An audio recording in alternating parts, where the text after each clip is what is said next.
নমস্কার, তিথির রান্নাঘরে আপনাদের সবাইকে স্বাগত। আজকে আমি বানাবো হাঁসের ডিমের লাল লাল ঝোল। তো চলুন দেখে নেওয়া যাক আজকের রেসিপি। এই রেসিপিটা বাড়ির সবাইকে একবার বানিয়ে খাওয়ান, কথা দিচ্ছি নিজের বা অন্যদের খেতে আবারও মন চাইবে। তো চলুন দেখে নেওয়া যাক কিভাবে বানিয়েছি আমি এই হাঁসের ডিমের লাল লাল ঝোল।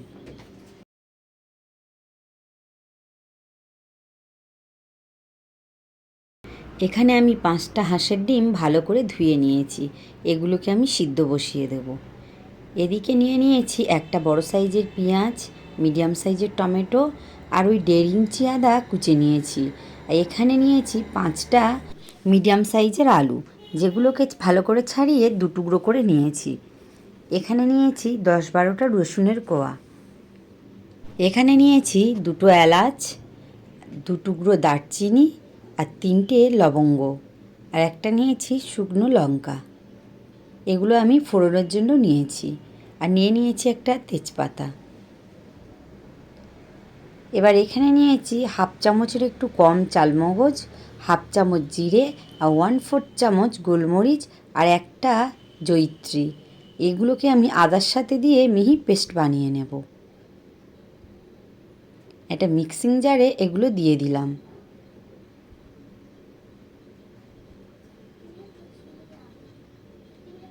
কুচনো আদাগুলো দিয়ে দেব,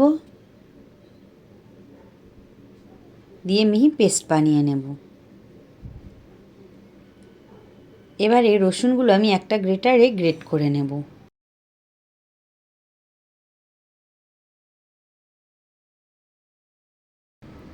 এদিকে কড়াইতে সর্ষের তেল দিয়ে দিলাম।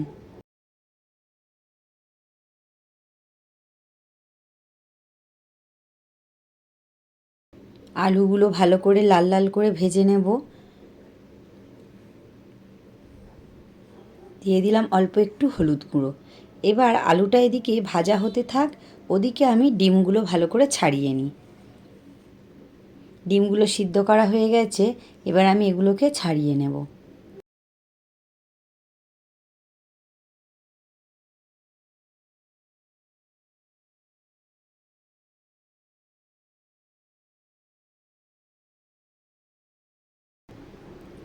এদিকে আলুগুলো লাল লাল করে ভাজা হয়ে গেছে, আলুগুলো আমি এবার তুলে নেব।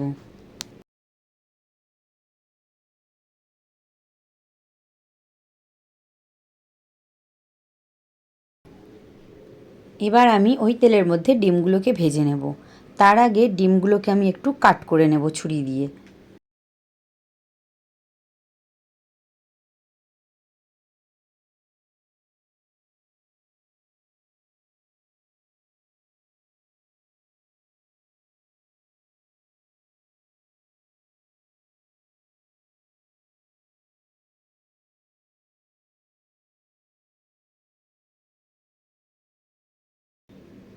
এবার উপর থেকে দিয়ে দেব অল্প একটু লঙ্কা গুঁড়ো। ডিমগুলোকেও ভালো করে লাল লাল করে ভেজে নেব।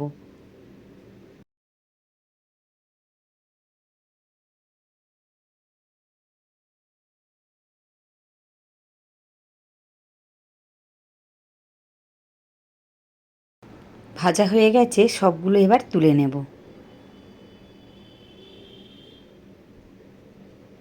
এবার ওই তেলে ফোড়নের জন্য দিয়ে দিলাম একটা তেজপাতা, একটা শুকনো লঙ্কা, একটু নেড়ে নেব। এবার দিয়ে দেব দারচিনি, এলাচ আর লবঙ্গ। এটা একটু ভেজে নিয়ে দিয়ে দেব কোচানো পেঁয়াজ।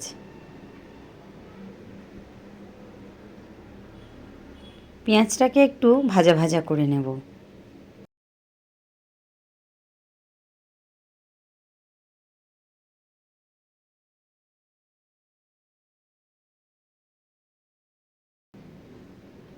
এবার দিয়ে দেব গ্রেট করা রসুন। রসুনটা দিয়েও একটু ভেজে নেব।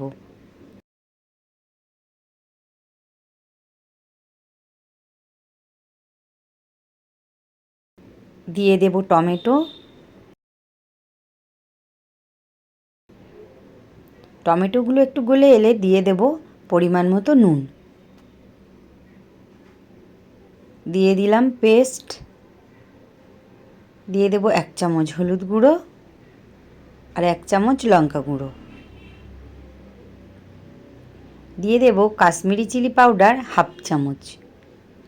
দিয়ে মশলাটাকে ভালো করে কষিয়ে নেব।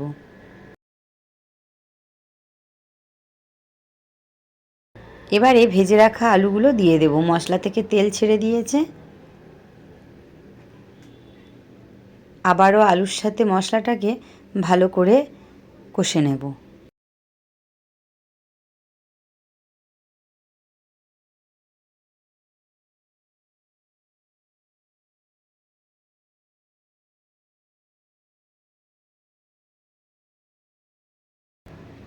এবার দিয়ে দেব পরিমাণ মতো জল।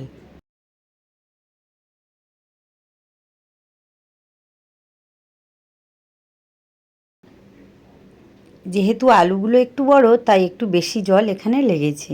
এবার ঢাকা দিয়ে এটা আমি ফুটতে দেব যতক্ষণ না আলু সিদ্ধ হয়। আলু সিদ্ধ হয়ে গেছে, এবার আমি ডিমগুলো দিয়ে দেব। ডিমগুলো দিয়েও বেশ কিছুক্ষণ ফুটিয়ে নেব। ব্যাস, এখানে আমার ডিমের লাল লাল ঝোল রেডি। এবার উপর থেকে দিয়ে দেব 1/2 চামচ গরম মশলা গুঁড়ো।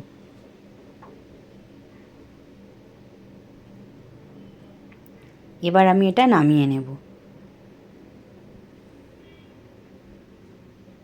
আমার এই রেসিপি যদি আপনাদের ভালো লাগে তাহলে অবশ্যই লাইক, কমেন্ট, শেয়ার ও চ্যানেলটিকে সাবস্ক্রাইব করে পাশে থাকার অনুরোধ রইল। আর হ্যাঁ, পাশে থাকা বেল আইকনটিকে অবশ্যই প্রেস করবেন, তাহলে আমার নিত্য নতুন রান্নার ভিডিও খুব তাড়াতাড়ি আপনার কাছে পৌঁছে যাবে।